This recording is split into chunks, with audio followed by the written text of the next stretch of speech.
बाहर होकर नीचे ही समरी ट्रायल से समाप्त हो गया। मान्यवर, आरोप पत्र दायर करने के लिए पुलिस अधिकारी आगे की जांच चालू है, आगे की जांच चालू है, आगे की जांच 6-6 साल अब नहीं कर पाएंगे। हमने तय कर दिया है कि 90 दिन में आरोप पत्र दायर करना ही पड़ेगा और कोर्ट भी उनको और 90 दिन की परिस्थिति देखकर परमिशन दे सकती है। 180 दिन में आपको जांच समाप्त कर ट्रायल के लिए भेज देना पड़ेगा। इससे बहुत बड़ा फर्क होगा। वारंट के मामले में भी हमने काफी सारे बदलाव किए हैं। आरोपी व्यक्ति को आरोप तय करने की नोटिस 60 ही दिन में देने के लिए अब कोर्टें बाध्य हो जाएगी। कोर्ट ने चार्ज फ्रेमिंग 60 दिन से ज्यादा लंबा नहीं कर सकती। बहस पूरी होने के बाद 30 ही दिन में मान्यवर न्यायाधीश ने अपना फैसला देना पड़ेगा। 3-3 साल तक फैसला पेंडिंग नहीं रखा। कई सारे जज ऐसे पूरी सुनवाई कर देते थे और फिर बाद में ट्रांसफर हो जाती थी या रिटायर्ड कर जाते थे और ट्रायल फिर से चलती। अब ऐसा नहीं होगा। 30 दिन के अंदर ही फैसला देना पड़ेगा। इसको भी हमने, और फैसले को 7 दिन के अंदर ऑनलाइन उपलब्ध कराना पड़ेगा, जिससे इस पर अपील की कार्यवाही मान्यवर हो जाए। सिविल सर्वेंट के विरुद्ध कोई फरियाद होती थी, पुलिस ऑफिसरों के विरुद्ध कोई फरियाद होती थी, तो एक प्रावधान है जिससे उनको सुरक्षा मिली हुई, सरकार की परमिशन के बगैर इनका संज्ञान या तो चार्जशीट या ट्रायल शुरू नहीं हो सकती।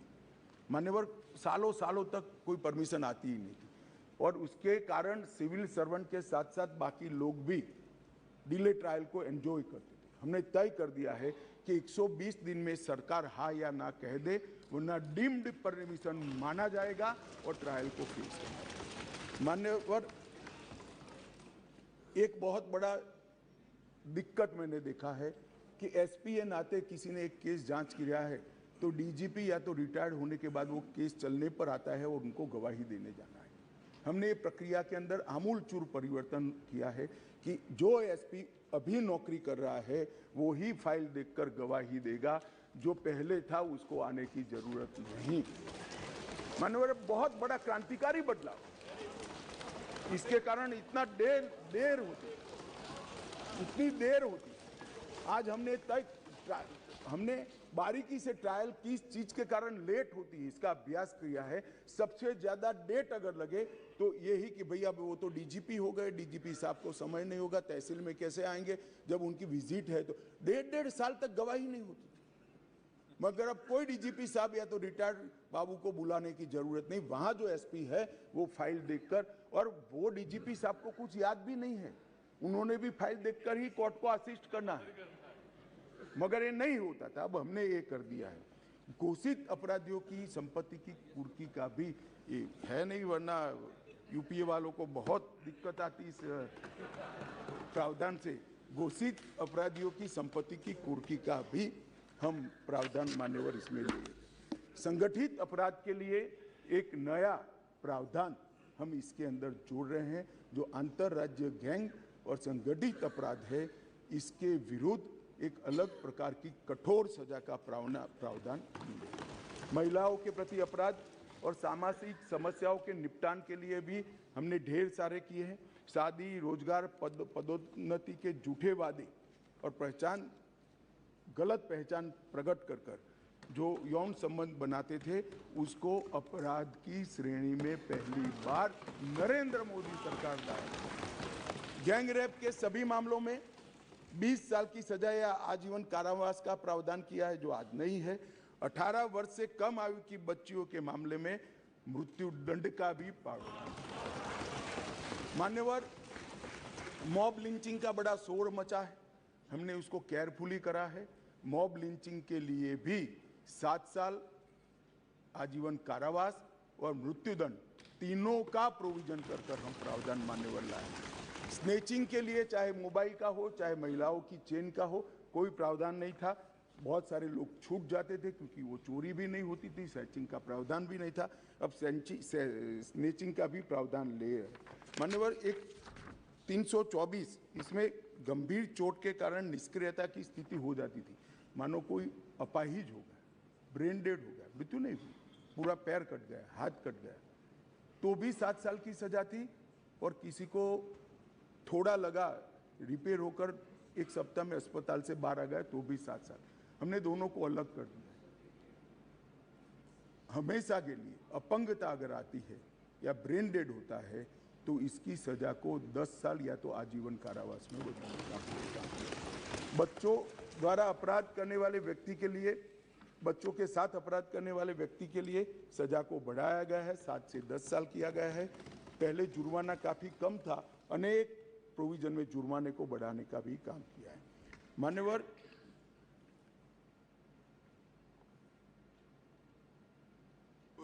अपराधियों के विरुद्ध जो भाग जाते थे इसके लिए भी 10 साल की सजा का लाया है, प्रावधान लेकर आए हैं। सजा माफी को पॉलिटिकल यूज करने वाले बहुत किस्से आते थे। अब हमने कह दिया है कि अगर किसी को सजा माफ करनी है तो मृत्यु की सजा को आजीवन कारावास में बदल सकते हैं। आजीवन कारावास की सजा को 7 साल तक ही माफ कर सकते हैं। 7 साल के कारावास को 3 साल तक ही माफ कर सकते हैं। किसी भी गुनहगार को, अभी बिहार में कुछ मामले आए हैं सामने, इसी प्रकार से राजनीतिक रसूख वाले लोगों को छोड़ा नहीं जाएगा, उनको भी सजा भुगतनी पड़ेगी। इसका भी प्रावधान मान्यवर हम लेकर आए हैं। मान्यवर, राजद्रोह पर ये अंग्रेजों ने अपने शासन को बचाने के लिए एक कानून बना था। मैं इस सदन को कहना चाहता हूँ, एक ऐतिहासिक निर्णय इस सरकार ने किया है।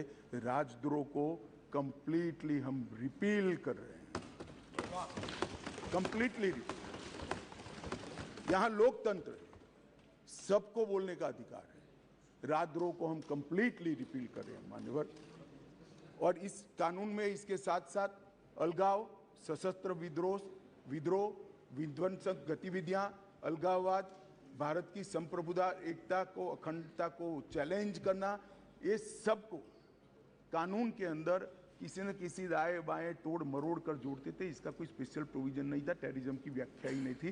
पहली बार अब इसकी व्याख्या हो रही है और जुड़ी संपत्ति को कुर्क करने का अधिकार भी। मान्यवर, जांच करने वाले पुलिस अधिकारी के संज्ञान पर कोर्ट इस पर ऑर्डर करेगा। कुर्की का ऑर्डर पुलिस अधिकारी नहीं कर पाएंगे, निर्णय नहीं कर पाएंगे, कोर्ट में सुनवाई के बाद होगा। मान्यवर, एक बहुत बड़ा ऐतिहासिक फैसला हमने किया है, अनुपस्थिति में ट्रायल। कई सारे केसों में दाऊद इब्राहिम वांटेड हैं, चले गए, देश छोड़कर भाग गए, आज उन पर ट्रायल नहीं होती। हमने तय किया है कि सेशन कोर्ट के जज ड्यू प्रोसीजर के बाद जिसको भगोड़ा घोषित करेंगे उसकी अनुपस्थिति में ट्रायल होगी और उनको सजा भी सुनाई। दुनिया में वो कहीं पर भी छिपके सजा सुनाई जाए। मान्यवर, इससे बहुत बड़ा फर्क पड़ने वाला है। और वो सजा के खिलाफ अपील करना है तो न्याय की शरण में आए, अपने आप को भारतीय कानूनों के शरण में, भारतीय कानूनों की शरण में लाएं और अदालत के सामने जाए तो हाईकोर्ट में चैलेंज करें। मान्यवर, मैं सार्वजनिक जीवन में बहुत बचपन से हूँ, राज्य का गृह मंत्री भी रहा हूँ। मैंने बहुत सारे थाने विजिट किए, बहुत सारे सदस्य भी थाने में गए होंगे। आप देखे होगा टूटी फूटी साइकिल, टूटी फूटी गाड़ी, टूटी फूटी ऑटो सालों तक पड़ी, सबने देखा। वो इसलिए पड़ा है कि कानून में प्रोविजन है कि केस के निपटारे तक इसको संभाल पर रखना। हमने प्रोविजन कर दिया है इसकी वीडियोग्राफी करना, वीडियोग्राफी की सर्टिफाइड कॉपी कोर्ट में जमा कराना और फिर इसका निपटारा आप कर सकते हो। इससे कम से कम पुलिस स्टेशन की स्वच्छता बढ़ाना। मान्यवर, इस प्रकार के, मैंने तो अभी थोड़ा बताया, इस प्रकार के ढेर सारे बदलाव इस कानून के अंदर हम लेकर आए हैं। टोटल 313 बदलाव है मान्यवर। और मैं इतना कह सकता हूं कि हमारी न्यायिक दंड प्रक्रिया, क्रिमिनल जस्टिस सिस्टम के अंदर आमूलचूल परिवर्तन होगा और सबको ज़्यादा से ज़्यादा 3 साल के अंदर न्याय होगा। मान्यवर, इसमें पुलिस अधिकारियों को भी जवाबदेह किया है, वकीलों को भी जवाबदेह किया है और न्याय करने वाले के लिए भी मर्यादाएं रखी। इसमें महिलाओं का और बच्चों का विशेष ध्यान दिया गया है। अपराधियों को सजा हो इसकी चिंता की गई है और पुलिस अपने अधिकारों का दुरुपयोग न कर पाए, ऐसा भी। इसके अंदर राजद्रोह जैसे कानूनों को एक और हम निरस्त कर रहे हैं तो दूसरी ओर धोखा देकर महिला का शोषण करने वाले और मॉब लिंचिंग जैसे जघन्य अपराध करने वालों को दंडित करने का भी प्रावधान है। एक और हमने राजद्रोह को रिपील किया है, दूसरी ओर संगठित अपराध और टेररिज्म पर नकेल कसने का काम भी हमने किया है। मान्यवर, मैं मानता हूं कि तीनों संहिता अपने आप में संपूर्ण है, परिपूर्ण है, परंतु 1807, 1828, 88 और 1878 से कानून प्रचलन में कोई भी व्यक्ति, कोई भी डिपार्टमेंट या कोई भी व्यक्तियों का समूह इसको कंप्लीट नहीं कर सकता। इसलिए मैंने निर्णय किया है मान्यवर कि इस कानून को मैं स्टैंडिंग कमेटी को, गृह विभाग की स्टैंडिंग कमेटी को देना चाहता हूं, जिससे पक्ष विपक्ष सभी संसद सभ्य इस पर अपना, काफ़ी संसद सभ्यों ने दिया है, परंतु इस पर काफ़ी अच्छी सोच विचार हो, इस पर बार काउंसिल भी चर्चा करे, बार एसोसिएशन भी चर्चा करे, कुछ रिटायर्ड न्यायिक अधिकारी भी चिंता करें और हम लॉ कमीशन को भी भेजेंगे, लॉ कमीशन भी अपनी टिप्पणियां दे। तो कुल मिलाकर ये सब आने के बाद ये विधेयक को उचित परिवर्तन करने के बाद मैं फिर से इस सदन के लिए आऊँगा। मैं आपको अनुरोध करता हूँ माननीय स्पीकर महोदय कि मैं विधेयक को पुनर्स्थापित करता हूँ और माननीय स्पीकर महोदय मैं ये भी अनुरोध करता हूँ कि विधेयक को जांच हेतु विभाग संबंधी गृह कार्य संबंधी संसदीय स्थायी समिति को एक मिनट। प्रश्न ये कि विधेयक को पुनर्स्थापित करने की अनुमति प्रदान की जाए। जो सदस्य इसके पक्ष में हाँ कहें, जो सदस्य विरोध में ना कहें। मेरे विचार में निर्णय हाँ वालों के पक्ष में, हाँ वालों के पक्ष में माननीय मंत्री विधेयक को पुनर्स्थापित करें। माननीय मंत्री जी। मान्यवर, मैं इस विधेयक को, तीनों विधेयकों को गृह विभाग के कार्य संबंधी, माननीय स्पीकर महोदय मैं विधेयक को पुनर्स्थापित करता हूं और आपसे निवेदन करता हूं कि ये तीनों विधेयकों को गृह कार्य संबंधी, गृह विभाग के कार्य संबंधी संसदीय स्थायी समिति को भेज दिया जाए। मान्यवर, मैं कुछ पूछना चाहती हूँ। अब इसमें एक मिनट पूछ ले वो। गृह मंत्री जी को बधाई देती हूँ, बहुत ही बड़ा परिवर्तन। सर सिर्फ एक चीज़ आपसे मैं पूछना चाहूँगी कि जो लोग जेल की सज़ा काट के अभी भी जेल में 30-30 साल से, कुछ उनके लिए भी इसमें है कि नहीं, एक ये पूछना। सर दूसरा सवाल ये कि प्रैक्टिकली जो ज़मीन में होता है सब घर घर तक नशे पहुंच रहे हैं, जो घर वाले किसी को बताते भी हैं तो उनके बारे कोई उनका एक्शन नहीं लिया जाता, तो कोई प्रावधान इसके लिए भी कुछ होगा? एक मिनट गृह मंत्री जी, गृह मंत्री जी, गृह मंत्री जी, माफी का सवाल है।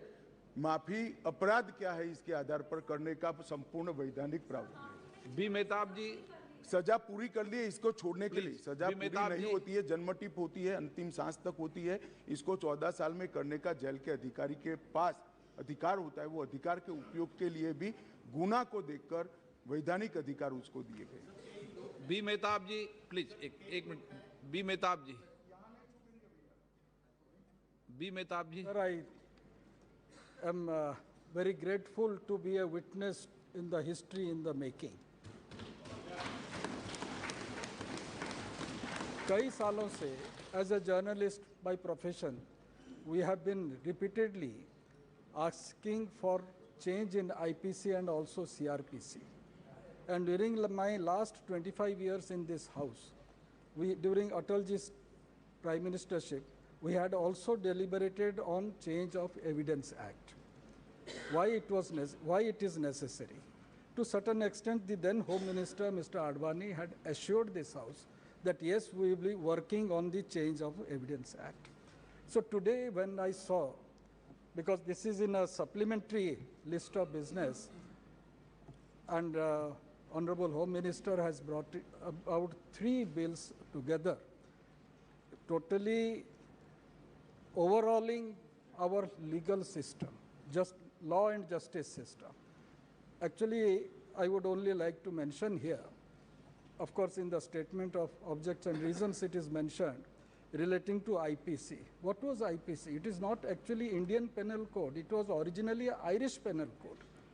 And Macaulay is the father of this IPC. Though in 1834 this committee was formed, the law committee was formed by the British government, and 1834 means it was during the East India Company. 1856 the British Crown came into power in India. And in 1860 this was implemented, just removing Irish and putting Indian Penal Code. So it was more like subjugation of the subjects by the power, by the ruling power. So now, as the Home Minister has very rightly mentioned, he has enunciated certain points and it is going to the standing committee. Similar is about the Criminal Procedure Code. And for 7 decades, I would say, what has been added to and the manner in which our government and the society has been feeling for last quite some time, that contemporary needs should also be looked into, and that has been there. And in the Evidence Act, sir, Evidence Act of 1972, comprehensive review of our criminal law was necessary, which has been done in this draft bill, and I believe the Home Standing Committee of Home will go into all those details, and as the Home Minister has very rightly mentioned, it is people-centric, not government-centric or administration-centric. So in that respect, I believe it is a good beginning, and I'm really grateful that I am, including my party members and perhaps all of us, are witness to the history in making, because after so many years, our wishes are being fulfilled. Thank you, sir. माननीय सदस्यों, नहीं debate नहीं हुई इस पे। माननीय सदस्यों, आज नियम 377 के अधीन मामलों को उठाने की अनुमति प्रदान की हुए मामले अनुमोदित पाठ को व्यक्तिगत रूप से सदन के पटल पर रख सकते हैं। माननीय सदस्यगण, यदि सभा की सहमति हो तो केंद्रीय माल और सेवा संशोधन विधेयक 2023 तथा एकीकृत माल और सेवा कर संशोधन विधेयक 2023 पर